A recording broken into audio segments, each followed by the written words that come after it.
Selamat pagi. Ada saudara sedang yang berbahagia.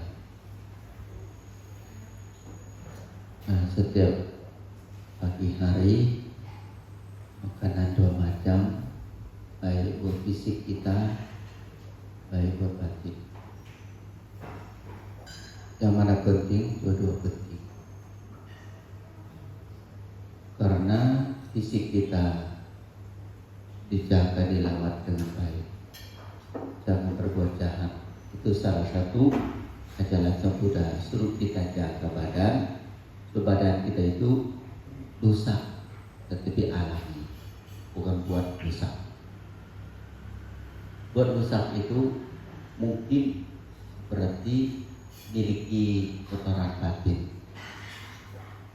Kita melihat, mendengar apapun pada jasmani kita, kalau dukung oleh kemerkatan, kalau dukung oleh kebencian, kalau dukung oleh kebodohan, iri, sombong, egois, semua yang berbuat kita penderitaan dengan sebab akibat, itu namanya merugikan diri sendiri. Baik atau buruk di hati. Kita lihat orang yang telah meninggal dunia, baik buruk di hati, bukan baik buruk di orang lain sama kita.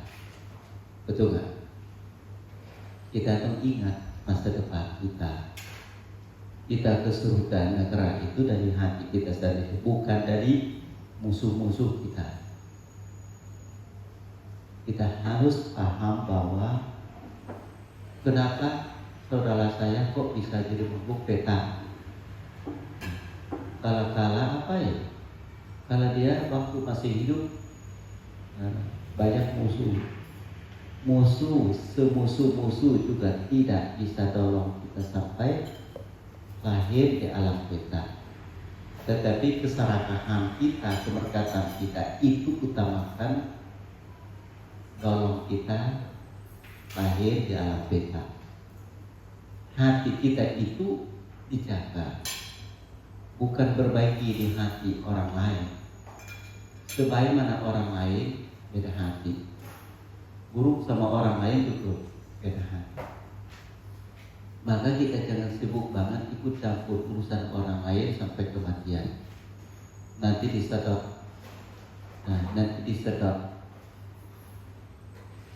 Memang tidak ambil nyawa, jadi efeknya ada. Keberkatan. Ingat nggak? Kalau kita saat ini misalnya, kalau kita ada urusan, lama kelamaan nggak ada urusan, beda. Dari urusan sama tidak ada urusan. Saat ini kalau kita berada dhamma harus bisa diterima. Terima apa? Terima karmanya, terima kenyataannya. Kalau kita cari kekuasaan, tapi kita selalu semoga. Apa yang kita maunya disesuaikan dengan keinginan, agak sulit ya. Agak sulit. Tetapi sebagaimanapun, seburuk apapun, itu juga alami masing-masing. Tidak keluar dari hukum alami. Jangan berpikir itu aneh, jangan pikir itu aneh, jangan pikir itu sakti, jangan pikir itu suci, jangan pikir itu lewat pikiran itu. Hati-hati banget. Mirip sama kita mimpi milik nyata. Dan kita tidur, betul nggak? Kita mimpi mirip sama kita bangun loh. Saat itu mau seperti itu tidak? Seperti pantai mimpi ke gunung, ketemu orang, ketemu dari malam nanti juga mimpi menjadi ketemu satu gunung, di situ banyak orang, di situ view-nya bagus sekali dalam gunung. Di situ pantai mau suka ayam dia itu badan itu warnanya kuning, bulunya di bawah itu hitam. Jadi malam masih ingat ini jam berapa nih? Udah jam 7 lewat, mimpi saya masih bisa cerita. Saya ke kemana-kemana tadi malam. Masalahnya saya mau ambil itu atau mau ambil yang sada sekarang? Mau ambil yang mana sebaik? Sekarang aja deh. Saya juga suka ini tadi malam, indah sekali ke gunung, lihat ketemu papa satu di atas gunung itu.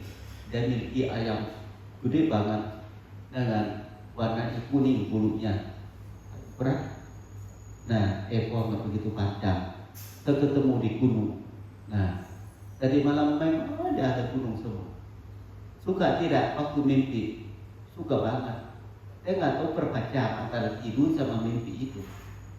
Saya juga nggak tahu saya tidur atau tidak tidur. Saya setelah bangun, sekarang sih tidak capek naik gunung lewat mimpi. Benar. Kalau naik gunung Bernegara itu ruwet dengan dari malam mimpi naik gunung, naik kemana-kemana, enak banget. Setelah bangun, nggak sesak nafas. Itu adalah hidup sekarang mirip mimpi kalau orang tidak sati, tidak berbuat baik. Betul kan? Mirip loh. Maksudnya nol hasilnya. Nah, nanti suka merenungkan bahwa apa yang bikin saya tidak sesuai dengan keinginan.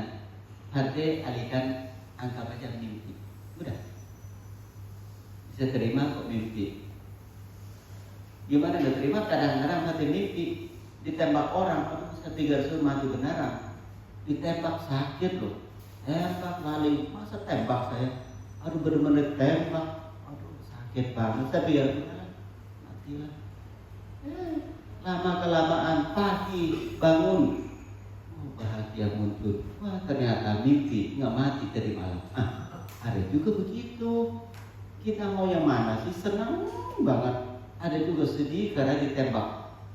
Mimpi. Gitu. Berapa kali itu?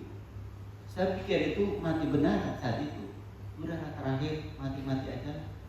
Saya nggak tahu saya bisa bangun lagi. Setelah bangun, rasa sangat terima kasih, ternyata itu mimpi. Untung gitu loh, rasa untung teman. Untung loh, tadi malam udah bener-bener 100% itu terakhir ya, saya sudah kena tembak begitu. Tembak di belakang sakit banget. Oh rasa orang kena tembak begini ya, sakit waktu itu. Anggapnya udah mati. Sudah tahu itu kematian orang tembak seperti apa. Nggak tahu lama bangun pagi hari. Sadar, ya kan? Kesadaran muncul, aku masih hidup. Senangnya, wah kalau benar mati benar gitu. Kalau saya tahu berbeda antara mimpi sama kebenaran. Nah, karma seperti kebenaran, pikiran karma seperti mimpi. Berbuah sesaat, tetapi tidak 100, cuma efek. Efek pikiran itu campur saat mimpi begitu. Bisa juga yang lampau. Kita ingat ya, seperti Ama 80 berapa Ama? 84. Jangan banyak omong sama Ama tentang ke depan. Ajak omong di belakang lancar. Jangan tanya ke depan kita mau apa Ama nggak bisa. Sebentar lagi tutup cerita. Coba ajak omong. Masa waktu kecil, waktu nikah, waktu rumah tangga, kerjaan cari duit itu sampai sekarang itu lancar. Jangan banyak omong. 80 ke atas nggak bisa omong, nggak ada buku lagi. Pasti suka cerita yang lampau. Nah ini menu yang lampau, bukan menu ke depan.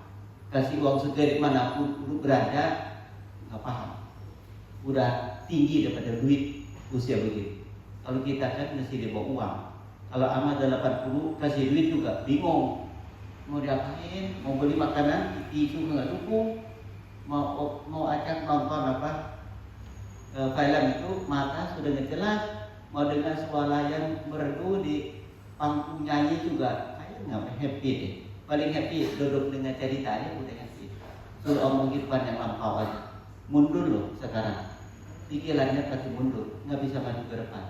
Kalau kita masih muda begini, maju terus, ini mau, itu mau, ini mau. Coba duduk berdua sama Ama cerita yang lampau doang. Maunya udah habis. Yang bisa sekarang itu gimana supaya badan ini gak cepat rusak. Itu doang. Paham gak? Kita masih belum sampai 80. Paham gak 80 kita seperti amal? Ini namanya buku hidup. Daripada baca buku, masa aku 80 tahun saya harus pergi apa? Caranya jangan baca buku. Temanin sama amal seminggu udah tahu banyak. Tahu dari cerita mundun yang lampau semua. Maka dari sekarang kita ada yang 40, 50 ini mau sampai ke 80 ini buku gratis, bisa bayar. Benar, ini lagi turun di samping ajak cerita, nanti bisa cerita yang lampau, yang akan datang nggak ada, sudah bentok. Pikiran semua, ucapan semua lampau semua. Tetapi benar, suka ada, duka pun ada, biasa-biasa pun ada. Masa kadang ajak bisnis nih, mau jadi orang kaya itu katanya. Ama mau jadi orang kaya nggak dalam 40 kata. Buat apa katanya, aku sudah begini, duduk aja, berdiri aja 2-3 orang bantu. Buat apa pegang uang, nanti uang tali leher, tali pinggang, tali kaki ama kemana itu nggak sanggup lagi. Itu namanya dhamma. Kita harus pikiran ke depan seperti ini, jangan pikiran sendiri tanpa bukti. Nah, mundur, kenapa mundur? Karena menu baru itu nggak ada, badan nggak dukung, mata nggak dukung, telinga nggak dukung. Kalau hidup begini itu nafkah juga hilang, nafsu juga nggak ada, hilang semuanya. Sisa hanya tuntunan.